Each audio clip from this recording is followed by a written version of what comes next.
নির্বাচন মানে এমপি নির্বাচন তো আপনারা জানেন নাকি?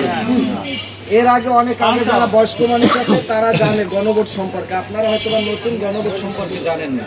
এবার 13তম সংসদ নির্বাচনের সাথে আরেকটা ভোট হবে, সেটার নাম হলো গণভোট, যার জন্য আপনারা সংসদ সদস্য নির্বাচনের একটা ব্যালট পাবেন আর গণভোটের আরেকটা ব্যালট পাবেন।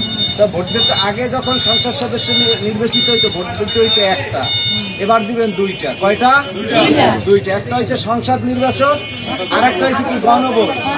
গণভোটে থাকে দুইটা মার্কা, একটা হা আর একটা না। তা এবার বিষয় হয়েছে যে আগে যে তত্ত্বাবধায়ক সরকার ছিল এই যে পাশ করতে চায়, এইটা যদি আপনারা হা ভোট দেন তাহলে পাস হবে, আর না ভোট দিলে পাস হবে না। এখন তত্ত্বাবধায়ক সরকার দেশের জন্য উপকার কিনা না ক্ষতি এত সব আপনারা জানেন নাকি? এইটা দিলে হয় কি যে আপনার কোনো দলের অধীনে নির্বাচন হবে না, হইবে ওই তত্ত্বাবধায়ক সরকারের অধীনে নির্বাচন নিরপেক্ষভাবে।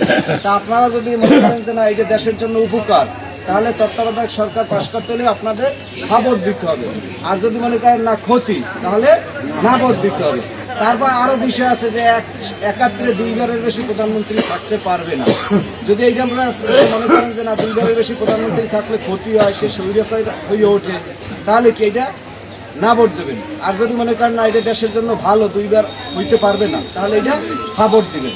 ঠিক আছে? তারপর কি আপনারা যে নারী আছে, নারীদের সংখ্যা সংসদে বৃদ্ধি করা, তারপর ডেপুটি স্পিকার বিরোধী দল থেকে নির্বাচন করা, এরকম বিভিন্ন ইস্যু আছে যেগুলা আপনারা হা বা না ভোট দিবেন। মনে করেন যেটাও আমরা মনে করেন যে না এটা দেশের জন্য ভালো, সেইটা হাত দিবেন।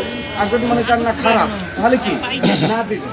এরকম তারপর কি জুলাই আন্দোলন হয়েছিল বিভিন্ন বিষয় নিয়ে, যে বিভিন্ন কি ঘুষ বাণিজ্য বা বিভিন্ন সংস্কার আছে যে এইগুলো করলে দেশের জন্য কি ভালো হবে।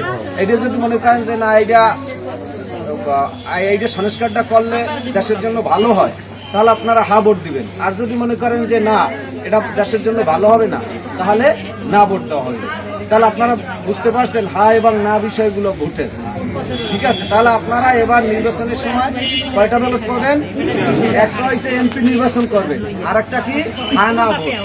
হানা ভোটের মাধ্যমে অনেকগুলো ইস্যু থাকবে, এই ইস্যুগুলোর মধ্যে আপনি যেটা মনে করবেন যে ভালো সেইটা হাত দিবেন, আর যেটা মনে করবেন যে খারাপ সেইটা না দিবেন। তা সবাই ভালো থাকবে।